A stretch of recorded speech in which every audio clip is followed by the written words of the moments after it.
The dust on Main Street rose in lazy spirals that scorching afternoon in Council Bluffs, Iowa, when Beatrice Owens felt her legs give out beneath her like rope turned to water. One moment, she was putting one foot in front of the other, willing herself to make it just a little farther, and the next, the packed earth was rushing up to meet her face. She barely felt the impact.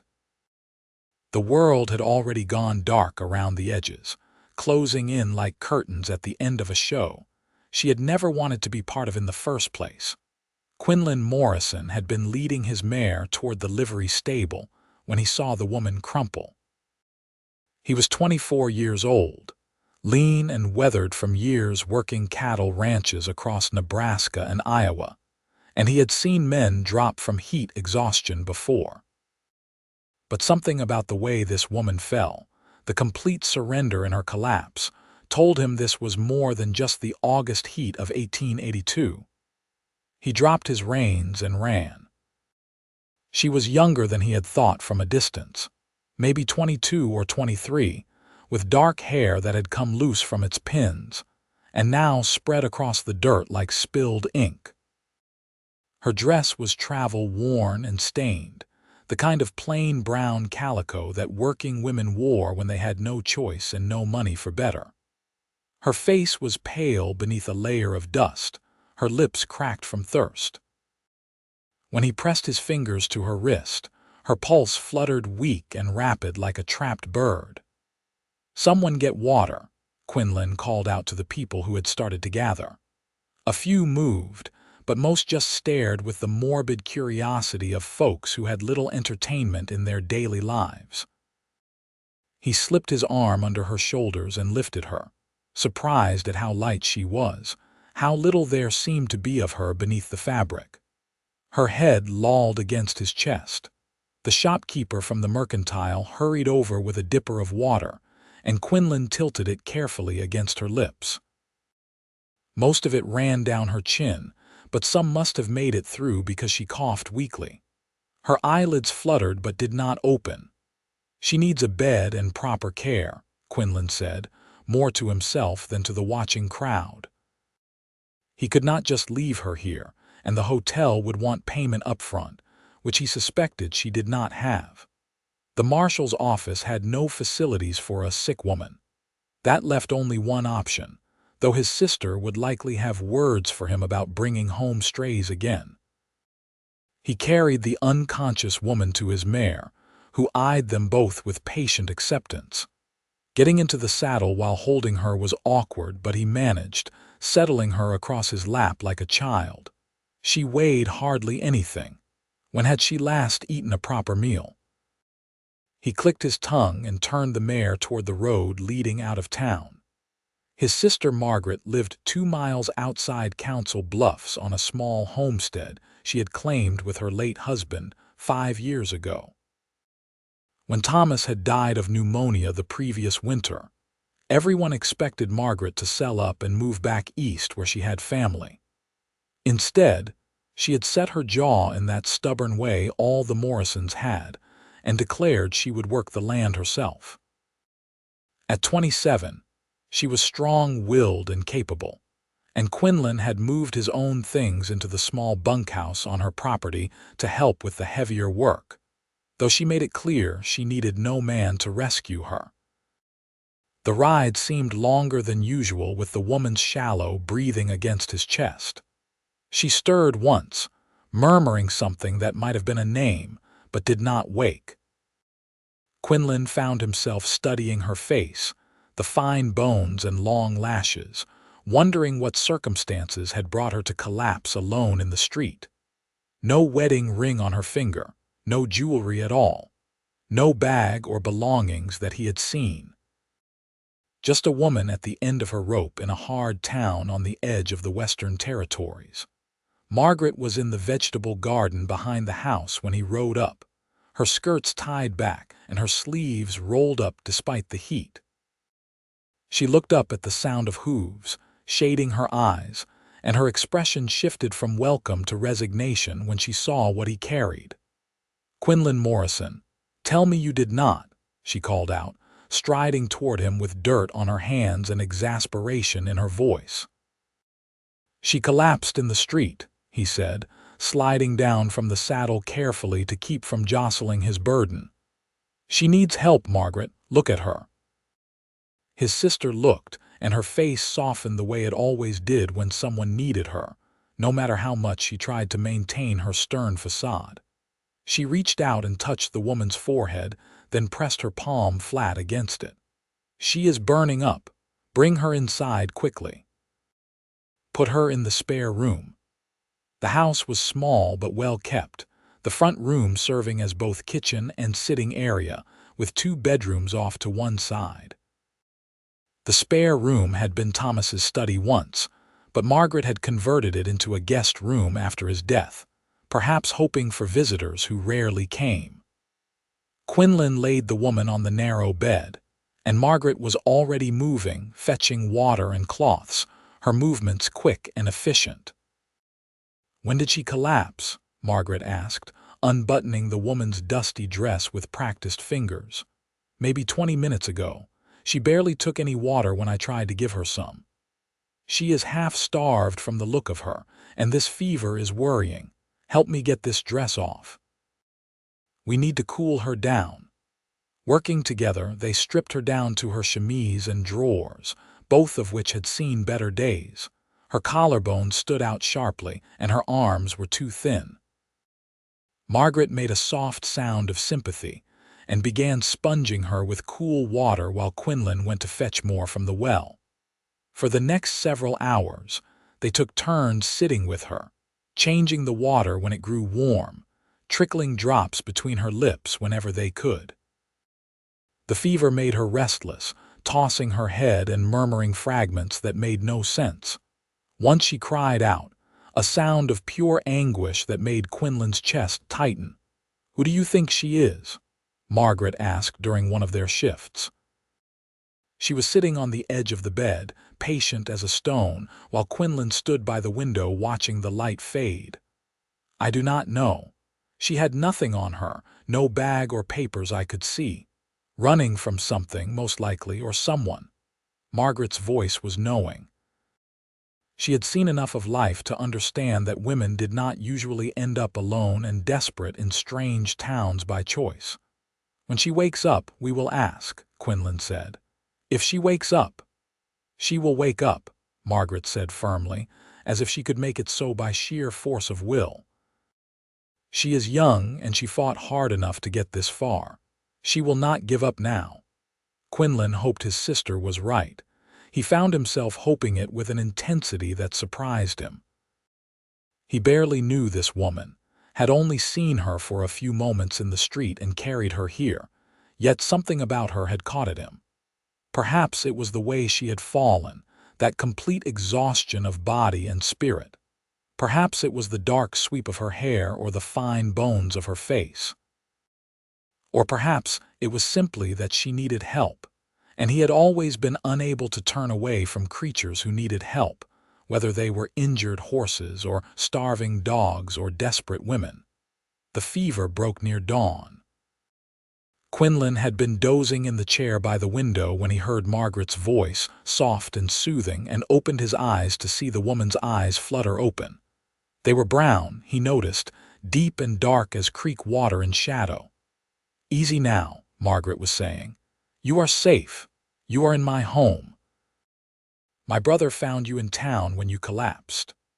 The woman's eyes moved slowly, taking in the room, the window with its gingham curtains, Margaret's kind face, and finally landing on Quinlan. He straightened in his chair, suddenly aware that he probably looked rough after being up most of the night. "Where?" The woman's voice was barely a whisper, rough as sandpaper. "Council Bluffs, Iowa. You collapsed on Main Street yesterday afternoon. Do you remember?" The woman closed her eyes. A single tear slid down her temple into her hair. "I remember walking. I remember thinking I just needed to make it a little farther." "Well, you are here now and you are safe," Margaret said. "I am Margaret Morrison and that is my brother Quinlan. Can you tell us your name, Beatrice?" The woman swallowed, and Margaret quickly lifted a cup of water to her lips. She drank greedily, then coughed. Beatrice Owens. Well, Miss Owens, you gave us quite a scare. You have been fevered and senseless for near about 12 hours. When did you last eat? Beatrice's brow furrowed as if she had to think about it. 2 days ago, I think, maybe 3. There was a woman at a farm who gave me some bread and cheese. 3 days, Margaret said, shaking her head. No wonder you collapsed. Quinlan, go fix some broth, something gentle. Her stomach will not take much after being empty so long. Quinlan was glad for something to do. He went to the kitchen and started a fire in the stove, setting a pot of chicken broth to heat. Through the open door he could hear Margaret's voice, gentle and coaxing, though he could not make out the words. By the time he brought the bowl back, Beatrice was sitting up slightly, propped against pillows, though she still looked pale and shaky. Here, he said, holding out the bowl. His hands felt too large and clumsy suddenly. Thank you, Beatrice said, taking it with trembling fingers. She met his eyes directly, and he saw pride there beneath the exhaustion and fear. Thank you for helping me. I did not mean to be trouble. No trouble, Quinlan said, though Margaret shot him a look that suggested otherwise. I am glad I saw you. Beatrice managed half the broth before exhaustion claimed her again. Margaret settled her back against the pillows and beckoned Quinlan into the main room. She is in some kind of trouble, Margaret said quietly. I do not know what, but that girl is running scared. I figured as much. We should not press her until she is stronger, but eventually we will need to know what she is running from. If there is going to be trouble following her here, I want to be prepared. Quinlan nodded. His sister had a point. But when he thought about Beatrice's face, the exhaustion and desperation there, he found he did not care what she might be running from. Some instinct told him she was not the kind who caused trouble, but the kind trouble happened to. Over the next few days, Beatrice slowly regained her strength. Margaret fed her carefully, building her up from broth to bread to proper meals. Color returned to her cheeks, and the shadows under her eyes faded.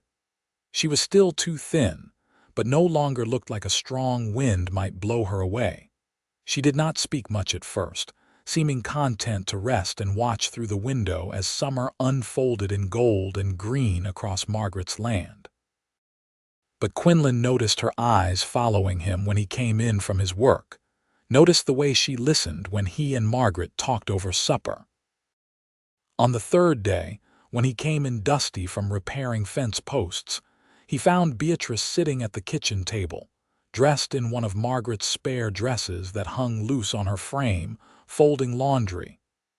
You should be resting, he said, setting his hat on the peg by the door. I have been resting for 3 days, Beatrice said. I need to do something useful. Margaret has been so kind, and I have given nothing in return. You have been sick. That is reason enough. Still. She finished folding a shirt with precise, careful movements. I need to be useful. Quinlan understood that. He had felt the same way often enough, the need to prove his worth through work. Then I am glad for the help. Margaret works too hard as it is. Beatrice's lips curved in what might have been the start of a smile. She told me about her husband. I am sorry for her loss. Thomas was a good man. Too good for this world, maybe. The pneumonia took him fast. And you came to help her. She is my sister. Of course I came. This time Beatrice did smile, small but genuine. Not every brother would. Not every man sees a woman as capable of running her own place.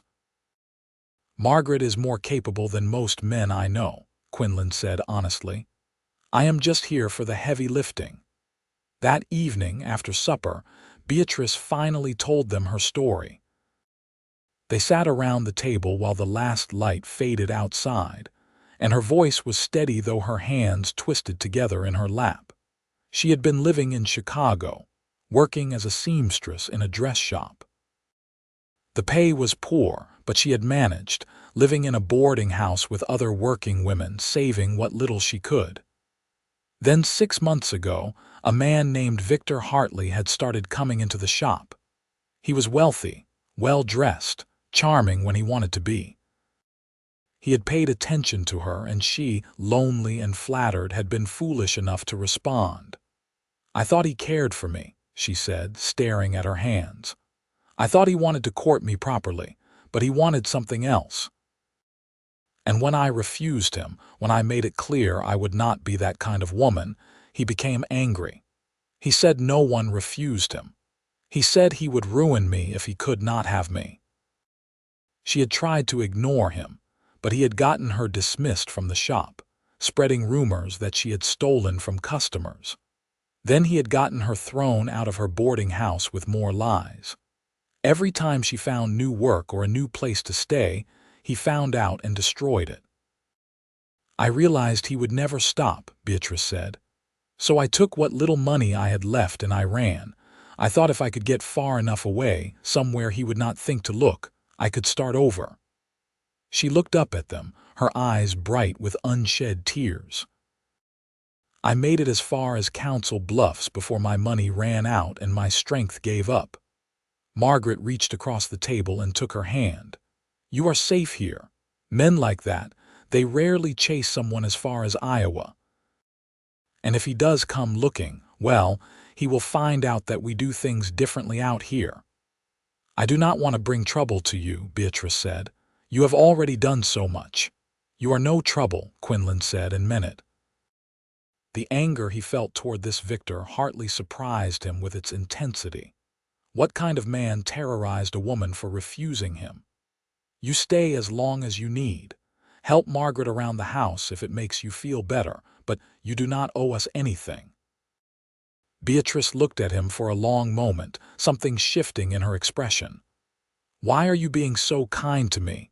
You do not know me." "I know enough," Quinlan said. "I know you needed help and no one else was offering it. That is enough for me." In the days that followed, a routine established itself. Quinlan would rise early to tend to the livestock and work on whatever projects the homestead needed, endless tasks that came with managing even a small piece of land. Beatrice would help Margaret with the house and garden, cooking and cleaning and mending. In the evenings, they would gather around the table to eat and talk, and Quinlan found himself looking forward to those hours more and more. Beatrice had a quick mind and a sharp wit that showed itself as she grew more comfortable. She asked him about his work, seemed genuinely interested in the details of managing cattle and fixing equipment. She told stories about Chicago that made the city come alive, the good parts before Victor Hartley had poisoned it for her. And she laughed, a sound that started rare and tentative but grew more frequent, brightening the house like sunlight through a window. Quinlan caught himself watching her too often, the way she tucked her hair behind her ear when she was concentrating on her sewing, the way she hummed while she worked in the garden, the way her whole face transformed when she smiled. He tried to tell himself it was just kindness he felt, concern for someone who had been through hardship. But he knew he was lying to himself. Margaret noticed, of course. She cornered him in the barn one afternoon while he was mucking out stalls. "You are falling for her," she said without preamble. Quinlan did not bother denying it. Margaret could always see through him. Maybe nothing. You look at her like she hung the moon." Margaret leaned against the stall door, her arms crossed. "The question is, what are you going to do about it?" "Nothing. She has been through enough without me adding complications.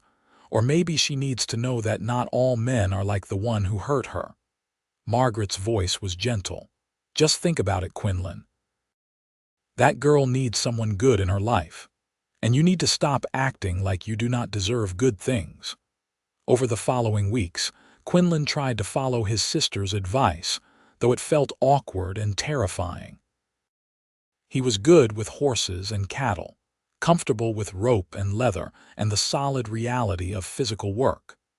Matters of the heart were foreign territory, made more complicated by the fact that Beatrice had every reason to be wary of men and their intentions. But he tried. He brought her wildflowers from the meadow beyond the creek, presenting them awkwardly over breakfast. She had smiled, delighted, and put them in a jar by the window where she could see them while she worked. He taught her to ride Margaret's old gelding, patient when she was nervous, walking beside the horse until she felt secure enough for him to let go. He fixed the squeaky hinge on her bedroom door without being asked, and built her a small shelf for the books Margaret lent her. Small things, but Beatrice seemed to notice each one. She started seeking him out, coming to lean on the fence and watch when he worked with the horses, asking questions about his life before he came to help Margaret. He told her about growing up in Nebraska, about learning ranch work from their father who had died when Quinlan was 18, about the years of drifting from job to job before settling here. "You ever want your own place?" she asked one evening. They were sitting on the porch while Margaret finished some paperwork inside, watching the sun set in streaks of orange and pink. "Someday, maybe," Quinlan said, "but Margaret needs help now and I am in no rush." "You are a good brother," Beatrice said softly. "A good man." The way she said it, the look in her eyes, made his heart beat faster.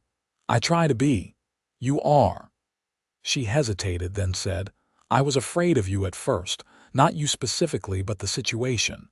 Waking up in a strange place, dependent on people I did not know, especially after Victor." "I understand," Quinlan said, though hearing the name made his jaw tighten. "But you never made me feel afraid. You and Margaret both, you just helped.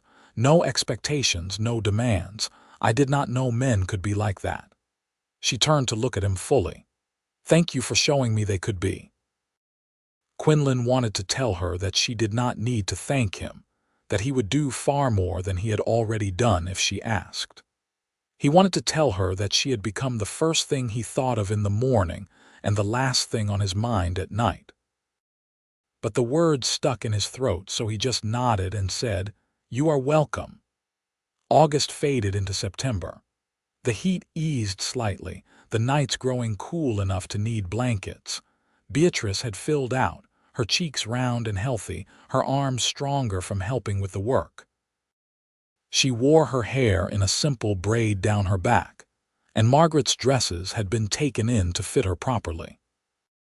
She looked nothing like the half-dead woman Quinlan had carried through Council Bluffs, and yet he saw her in this Beatrice, the core of strength that had kept her going even when she had nothing left. They went into town together one Saturday morning, Margaret wanting supplies and Beatrice needing fabric to make herself some proper dresses. Quinlan drove the wagon, Beatrice sitting beside him while Margaret sat in the back, pointing out landmarks and giving Beatrice a running commentary on the people they might meet. Council Bluffs was busier than usual, Saturday being market day. Farmers and townsfolk crowded the streets, buying and selling, gossiping and conducting business. Quinlan kept close to Beatrice as they walked, aware that she was scanning faces in the crowd, some part of her still watching for danger. At the mercantile, while Beatrice examined bolts of fabric with Margaret, the shopkeeper approached Quinlan. Hiram Wells had owned the store for 20 years and knew everyone's business. "That the girl who collapsed a few weeks back?" he asked, jerking his chin toward Beatrice. "Miss Owens, yes," Quinlan said. "She has been staying with Margaret, helping around the place. Pretty girl." Hiram's tone was speculative. "She have people hereabouts?" "No, she came from Chicago, long way to travel alone, must have been running from something."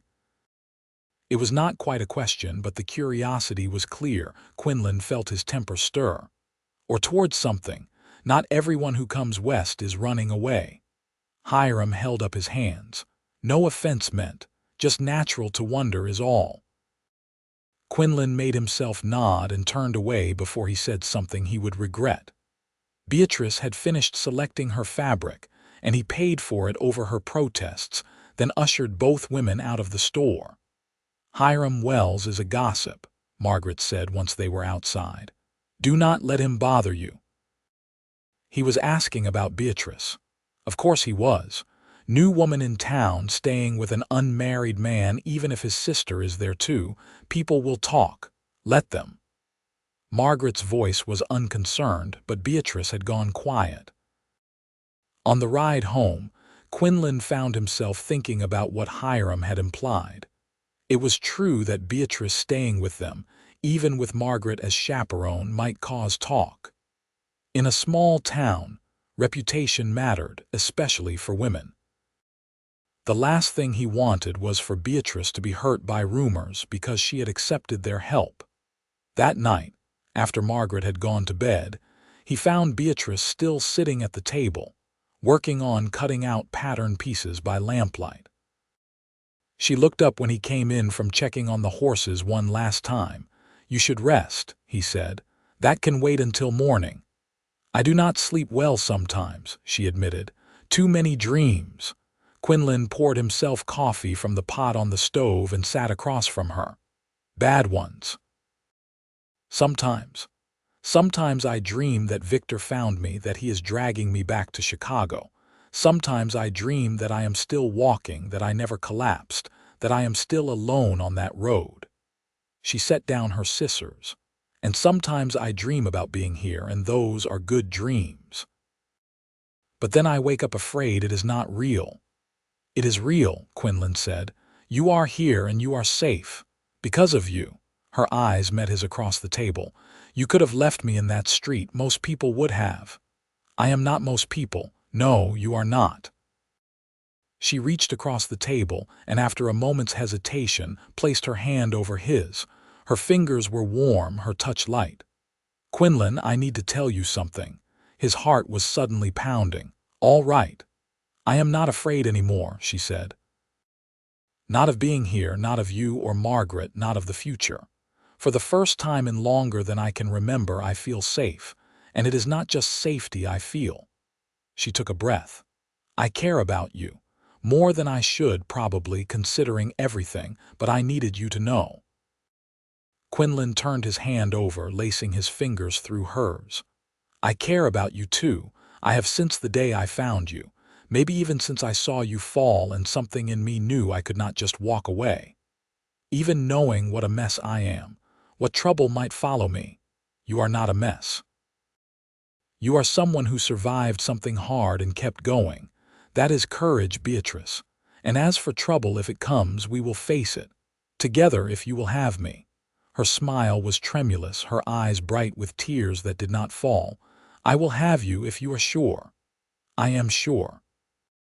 Quinlan stood and came around the table, drawing her up into his arms.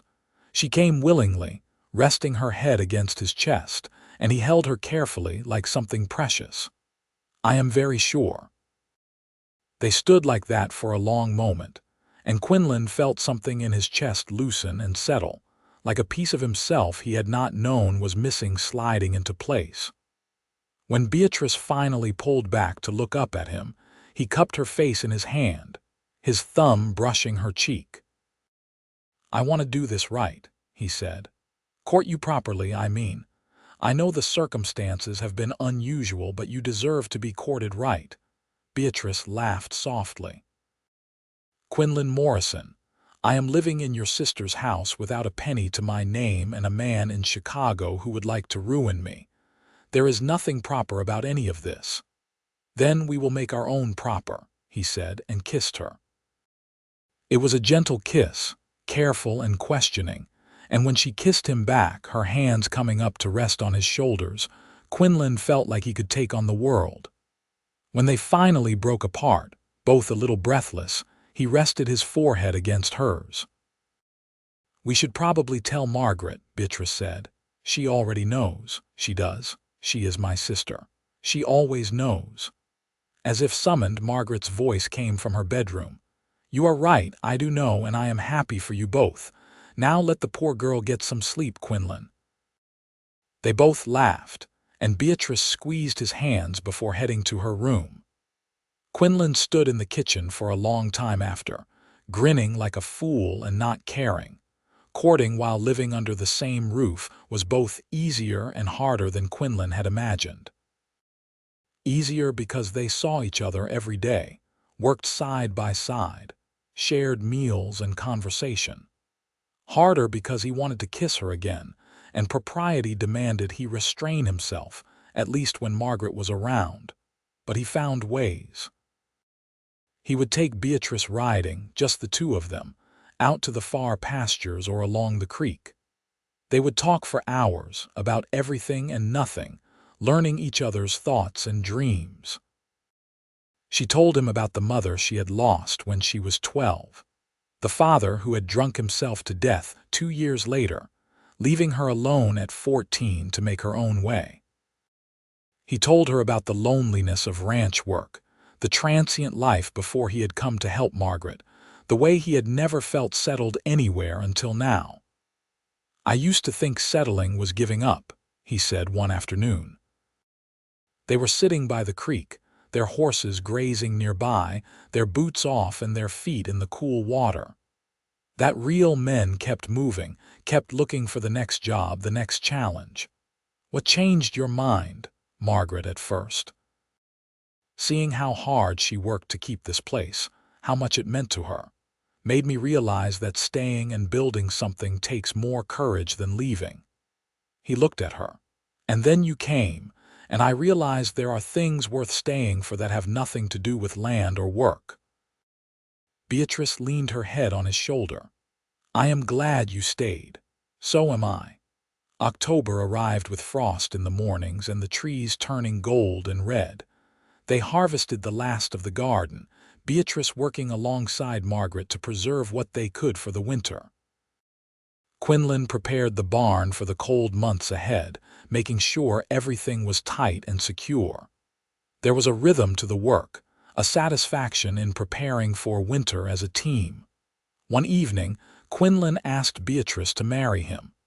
There was no grand gesture, no careful planning. They were doing the dishes after supper, Margaret having gone to visit a neighbor, and Beatrice was telling him a story about learning to sew when he just said it. "Marry me." She stopped mid-sentence, her hands still in the dishwater, and turned to stare at him. "What? Marry me?" he repeated. "I know it has not been long, but I know what I want, and I want you. I want to build a life with you. I want to wake up next to you and go to sleep knowing you are there. I want children with you and grandchildren, and to grow old watching the sunset from this porch." He took a breath. "Marry me, Beatrice." She was crying now, but smiling through the tears. "Yes, yes, of course, yes." He kissed her then, not caring that her hands were wet and soapy, not caring about anything except the fact that she had said yes. When they finally broke apart, both of them laughing and breathless, Margaret's voice came from the doorway. "About time. I was beginning to think I would have to propose on your behalf." They were married 2 weeks later by the circuit preacher who passed through Council Bluffs once a month.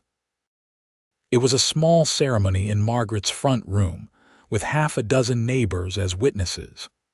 Beatrice wore a dress she had sewn herself from the fabric they had bought in town, a soft blue that brought out her eyes.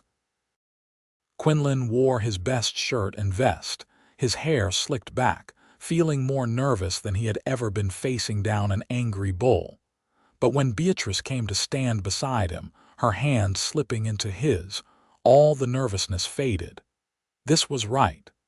This was what was meant to be. "I was not sure I would survive long enough to be happy again," she whispered to him as the preacher began to speak. "Thank you for proving me wrong."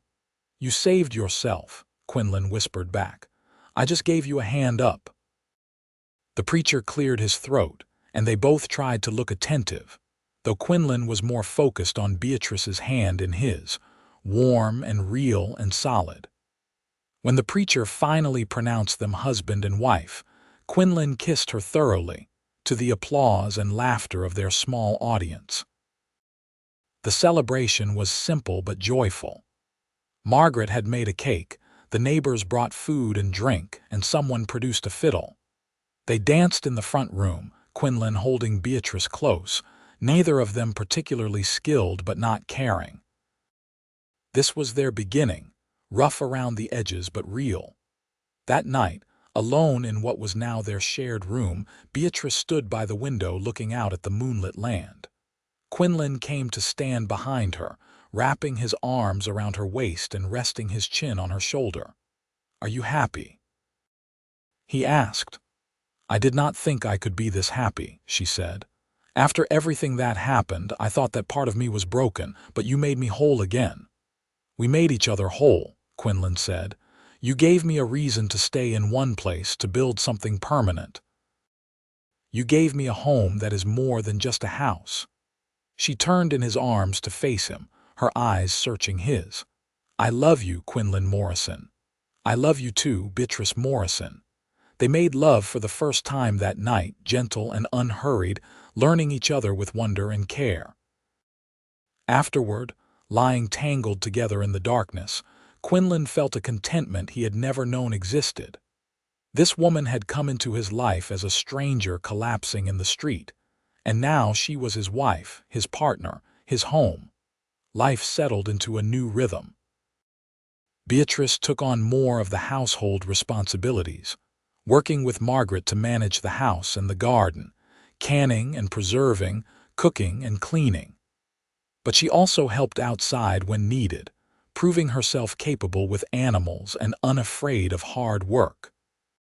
She had a way with the chickens that made even the contrary old rooster behave, and she learned to milk the cow without complaint. Quinlan worked harder than ever, driven by the desire to provide, to build something worthy of his wife. He took on extra jobs when he could, hiring himself out to neighboring farms for cash. He was saving, planning. He wanted his own place someday, land where he and Beatrice could build their own home, raise their own children. But he was also content with now, with the life they were building here on Margaret's homestead. His sister had bloomed with Beatrice's presence, the two women becoming fast friends as well as family. The house felt fuller, warmer, more like a real home. Winter came hard that year, with snow piling high and temperatures dropping below zero. They spent long evenings huddled around the stove, Quinlan repairing tack while Beatrice and Margaret sewed or mended. Sometimes Beatrice would read aloud from the books Margaret owned, her voice bringing stories to life. Sometimes they would just talk, sharing memories and dreams. On those long winter nights, wrapped in blankets with his wife beside him and his sister across the table, Quinlan felt wealthy beyond measure. He had everything that mattered. In February, Beatrice came to him with news that made his heart nearly burst. She was pregnant, due sometime in the early fall. He picked her up and spun her around, both of them laughing, until she scolded him for being too rough with her now that she was carrying their child. Margaret cried happy tears and immediately began planning, talking about setting up a cradle in their room and what they would need for the baby. The rest of the winter passed in a glow of anticipation, Beatrice's belly slowly rounding while they made preparations. Spring brought another change. A letter arrived from Chicago, forwarded through several addresses before finding them. It was from a lawyer, informing Beatrice that Victor Hartley had been arrested for fraud and was facing trial. Several of his victims, including women he had terrorized, had come forward. The lawyer was writing to ask if Beatrice would be willing to provide a statement about her experiences. They discussed it long into the night, Beatrice torn between wanting to help see justice done and not wanting to revisit that painful time. In the end, with Quinlan holding her hand, she wrote out a detailed account of everything Victor had done to her. She sealed it and sent it back east, then tried to put it out of her mind. Word came in May that Victor Hartley had been convicted and sentenced to 10 years in prison. Beatrice cried when she read the letter, but they were tears of relief and release, not sadness. That chapter of her life was finally, truly closed.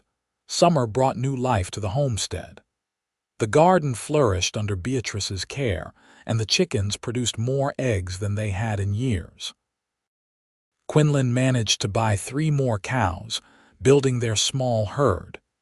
They were making progress, slowly but surely building something that would last. Beatrice grew rounder as the weather grew warmer, and Quinlan found himself constantly worried about her, fussing until she laughed and told him she was not made of glass. But he could not help it. The thought of anything happening to her or their child terrified him in a way nothing else ever had. Margaret was more practical, making sure Beatrice rested when she needed to, helping with the heavier work, preparing for the birth with the calm competence of someone who knew what to expect. She had been present for several births in her time, and Quinlan was grateful beyond words for her steadiness. On a hot September night, with crickets singing outside and the moon rising full and bright, Beatrice went into labor. Quinlan had thought he was prepared, but nothing could have prepared him for the reality of watching his wife in pain. He held her hand, wiped her forehead, felt completely useless while Margaret moved around them doing practical things. "I am going to kill you for this," Beatrice panted during one contraction, gripping his hand hard enough to hurt. "That is fair," Quinlan said, trying to keep his voice steady. Hours later, as dawn was breaking pink and gold over the prairie, their son was born. He came into the world squalling, red-faced and healthy, and when Margaret placed him in Beatrice's arms, Quinlan felt tears running down his face. "He is perfect," Beatrice said, exhausted and radiant, looking down at their baby. "He is perfect, Quinlan." "Just like his mother," Quinlan said, kissing her forehead. "You were so brave." They named him Thomas after Margaret's late husband, and she cried when they told her. The baby had dark hair like his mother and his father's blue eyes, and from the first moment, he had both of them wrapped completely around his tiny fingers. Fatherhood changed Quinlan in ways he had not expected. He had always been responsible, hard-working, dependable. But now every decision was filtered through the question of what was best for his son, for his family. He worked harder, saved more aggressively, planning for a future that included educating Thomas, giving him opportunities. Beatrice took to motherhood like she did everything else, with determination and grace. She nursed Thomas and sang to him, rocked him through fussy nights and smiled through her exhaustion. Watching her with their son, Quinlan fell in love with her all over again. 2 years passed. Thomas grew from a baby into a sturdy toddler, walking and talking and getting into everything. He followed Quinlan around the farm like a shadow, wanting to help with everything, and Quinlan patiently showed him how to feed the chickens and pet the horses and gather eggs. Beatrice was pregnant again, this time with twins, the midwife said, though she could not be certain. The pregnancy was harder than the first, and Quinlan worried constantly, though he tried not to show it. Margaret had moved into town the previous spring, having met a widower she was courting, so it was just the 3 of them on the homestead now. Quinlan had finally bought the land he had been dreaming of, 80 acres adjacent to Margaret's property. They had started building a house, working on it whenever he could spare time from the regular work of keeping the farm running. It was slow going, but the frame was up, and the walls were starting to take shape. The twins came in early spring, a month before their time, 2 tiny girls who were fighters from the start. Mary and Elizabeth, named for both grandmothers, spent their first weeks wrapped tight and kept warm, struggling to thrive. Quinlan and Beatrice took turns watching over them night and day, terrified and determined. But the girls were Morrisons, stubborn and strong. They survived those precarious first weeks and began to grow, tiny but healthy. Thomas was fascinated by his little sisters, wanting to touch them gently and bring them things, already protective at 2 years old. Life became a blur of feeding schedules and sleepless nights, of laundry and cooking and maintaining the farm. Quinlan hired a young man from town to help with the livestock, so he could spend more time close to the house, helping with the babies. It was exhausting and overwhelming and more wonderful than he had ever imagined. One night, when the twins were finally sleeping at the same time and Thomas was down for the night, Quinlan and Beatrice sat on the porch of their new house. The walls were finished now, the roof on, though the inside was still rough. But they had moved in anyway, eager to be in their own place. "Remember when I collapsed in the street?" Beatrice said, leaning her head on his shoulder. "I thought my life was over. I thought I had nothing left. And now look at you.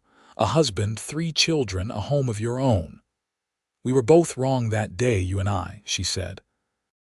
"I thought I had nothing left and you thought you were just helping a stranger.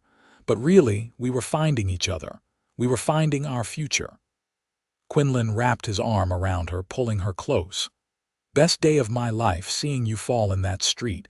Terrible thing to say, but it is true." "I am glad you were there," Beatrice said. "I am glad you stopped. I am glad you brought me to Margaret's. I am glad for every choice that led to this moment." They sat in comfortable silence, watching the sun set over their land, their children sleeping safe inside their home.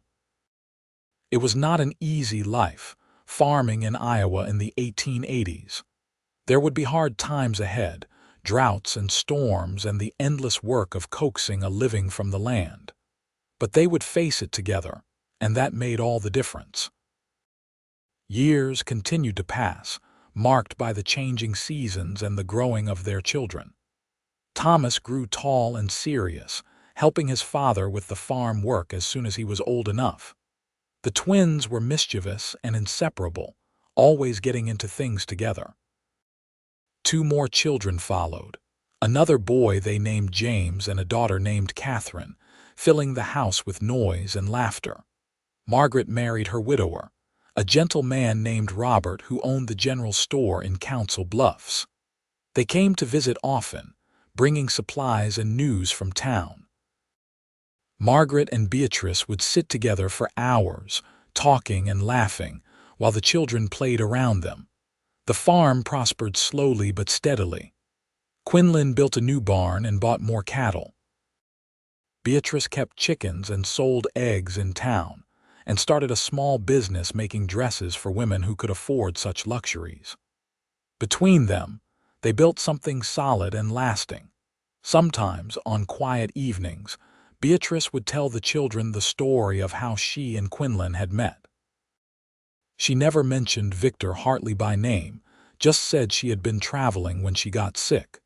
The children loved hearing about how their father had rescued their mother, how he had carried her to Aunt Margaret's house, and how she had nursed her back to health.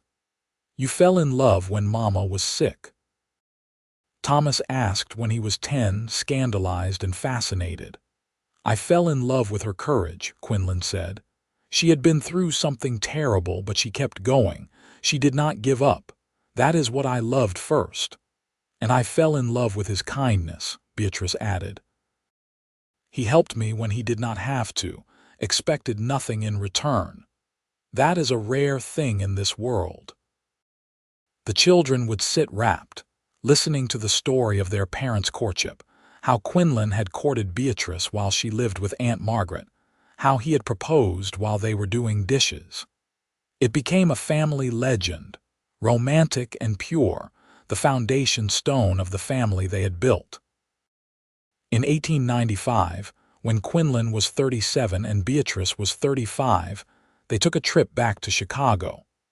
It was Thomas's idea, their oldest son, now 13, wanting to see the city his mother had come from. Beatrice had been reluctant at first, but Quinlan had encouraged her. "You do not need to fear it anymore," he said.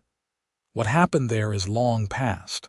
Go back and show yourself and your children that you survived, that you built a good life despite what tried to break you." So they went, leaving the younger children with Margaret and Robert, taking Thomas and the twins, who were 11 now. Chicago was overwhelming after years of quiet farm life, the noise and crowds and sheer press of humanity. But there was also beauty, buildings and parks and culture they had no access to in Council Bluffs. Beatrice walked through the city with her head high, her husband beside her and her children looking around in wonder. She showed them where she had lived, the boarding house long since torn down. The dress shop where she had worked was still there, though under different ownership. She did not go in. On their last day in Chicago, they visited the cemetery where Beatrice's parents were buried. She had not been able to afford a stone when her father died, but Quinlan had arranged for one before they came, a simple granite marker with both parents' names. Beatrice cried when she saw it, and Thomas and the twins stood solemn while their mother said goodbye to the grandparents they had never known. "Thank you," Beatrice said to Quinlan later, back at the hotel. "For this trip, for the stone, for everything. You gave me closure I did not know I needed." "You deserved it," Quinlan said simply. "You deserved to know that you did not just survive, you triumphed. Look at what you built from nothing, Beatrice. Look at our family." The trip home felt different, lighter somehow. Beatrice sat close to Quinlan on the train, watching the landscape shift from city to farmland, their children chattering excitedly about everything they had seen. When they finally arrived back in Council Bluffs and drove out to their farm, the sight of their house on the horizon made Quinlan's throat tight. "Home," Beatrice said softly, and squeezed his hand. The younger children rushed out to meet them, and Margaret and Robert followed more slowly, and for a moment Quinlan just stood there taking it all in. This life, this family, this home. All of it built from a moment of chance when a woman collapsed in the street and he chose to stop. More years passed. The children grew and started lives of their own. Thomas took over more and more of the farm work as Quinlan's joints started to ache and his hair turned gray. The twins went to teachers' college in Omaha, coming home for summers and holidays. James showed an aptitude for mechanics and went to work at a garage in Council Bluffs. Catherine, their youngest, was still at home, 16 and full of dreams about the coming new century. In 1899, as the 19th century drew to a close, Quinlan and Beatrice celebrated their 17th wedding anniversary. Their children threw them a party, the whole family gathering at the farm, grandchildren running around now as Thomas had married a local girl and had 2 babies of his own. "Did you ever imagine this?" Beatrice asked Quinlan as they watched the celebration from the porch. She was 53 now, her hair shot through with gray, lines around her eyes from years of smiling. To Quinlan, she had never been more beautiful. "Not in my wildest dreams," he admitted. "I thought I would drift my whole life, working other people's land, dying alone somewhere. I never imagined a family, children, grandchildren, all of this.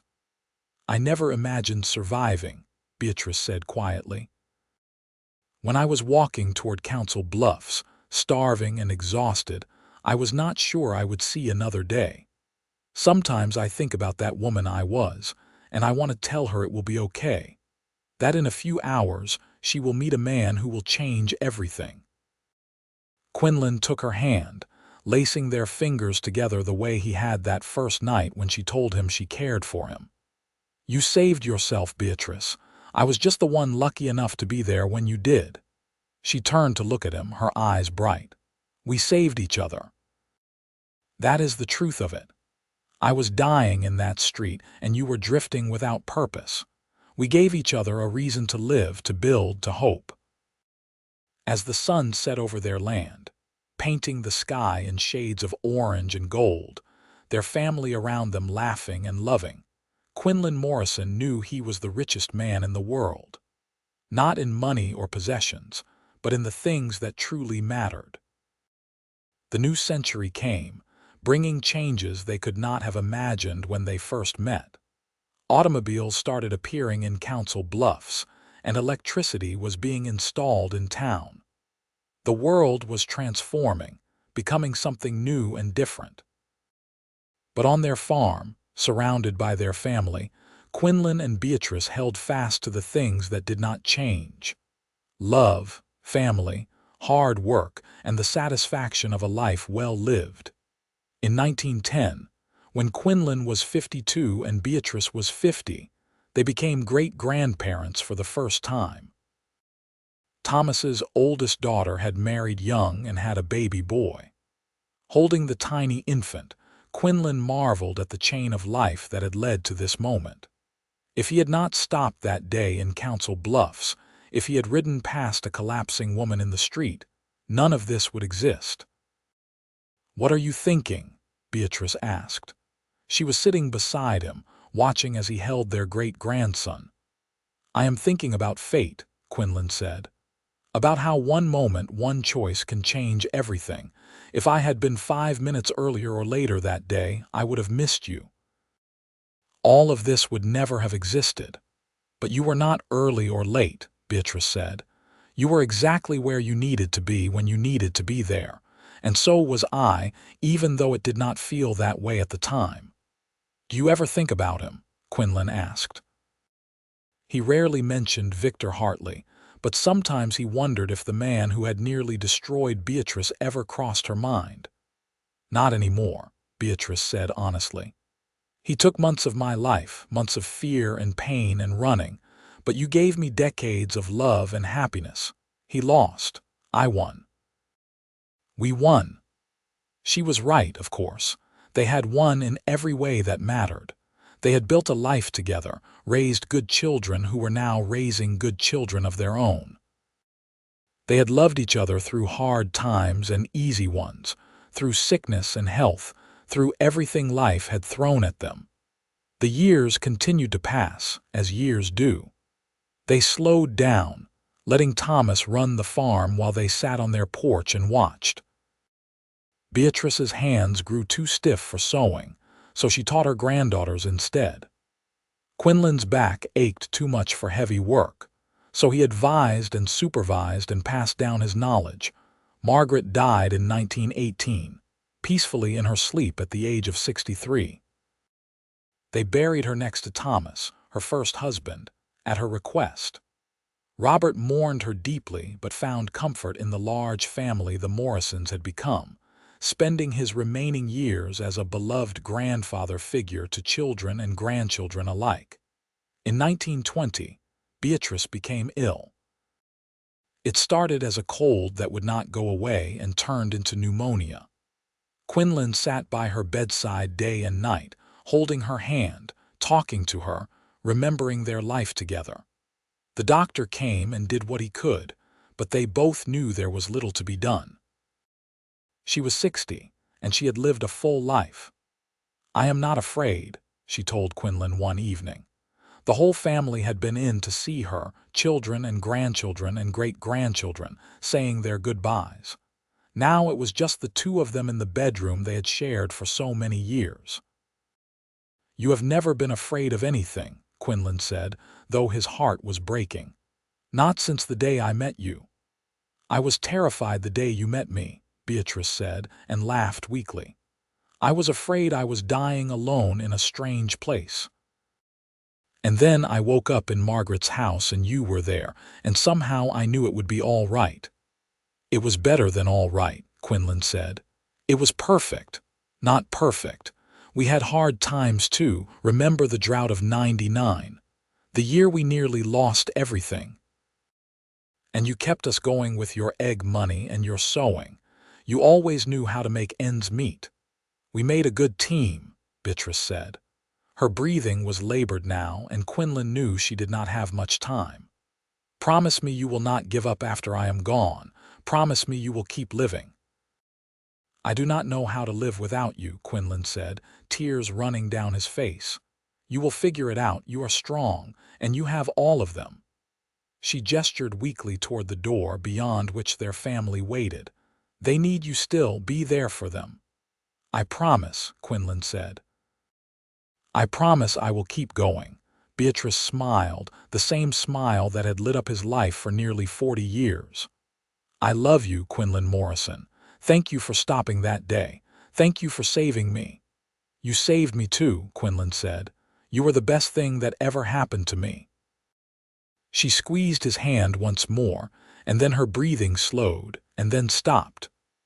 Quinlan sat there holding her hand for a long time after, crying for the loss of the woman who had been his partner, his love, his home. They buried her on a hill overlooking their farm, with a view of the land they had worked together for so long. The whole town came to the funeral, testimony to the life she had lived, the people she had touched. Quinlan stood beside her grave, surrounded by their children and grandchildren and great-grandchildren, and tried to find comfort in all they had built together. The years after were hard. Quinlan felt half empty without Beatrice beside him. He kept his promise, though, staying involved with the family, teaching his great-grandchildren the way he had taught their parents and grandparents. He told stories about Beatrice, keeping her memory alive, making sure the younger ones knew what an extraordinary woman their great-grandmother had been. In 1925, on a cool autumn afternoon, Quinlan Morrison died peacefully in his sleep. He was 67 years old. They buried him beside Beatrice, and at the funeral, Thomas told the story of how his parents had met, how his father had stopped to help a collapsing woman in the street and found his future. They taught us what love looks like, Thomas said, his voice carrying over the gathered crowd. Not the easy kind, but the kind that endures, the kind that builds and sustains. They showed us that kindness matters, that one good choice can change the course of a life, and they showed us that family is everything. Years later, decades later, the story would still be told. The Morrisons would become a large clan scattered across Iowa and beyond, but they would all know the story of Quinlan and Beatrice, the cowboy who stopped to help a stranger, and the woman who survived to build a life. It would become a legend, passed down through generations, a reminder that love could bloom in the most unlikely places, that kindness was never wasted, and that sometimes the best things in life came from the hardest moments. The farm stayed in the family, passed down through Thomas and then to his children. The house Quinlan built was expanded and modernized but never torn down, a testament to the man who had worked with his hands to create a home. And on that hill where Quinlan and Beatrice were buried, their descendants would come to stand and remember, drawing strength from the love story that had started it all. In the end, it was a simple story. A woman collapsed in the street from exhaustion. A passing cowboy took her to his sister's home. And from that moment of compassion, from that choice to stop and help, came a love that lasted a lifetime and echoed through generations. It was proof that in the hardest moments, when everything seems lost, life can surprise you. That's sometimes when you are at your lowest point. That is exactly when something beautiful begins. And so the story ends where it began, in Council Bluffs, Iowa, in the heart of what was once the Wild West, with a simple act of kindness that changed 2 lives forever and created a legacy that would last far longer than either of them could have imagined. Quinlan and Beatrice Morrison lived and loved and built something that mattered, and that, in the end, is all anyone can hope for.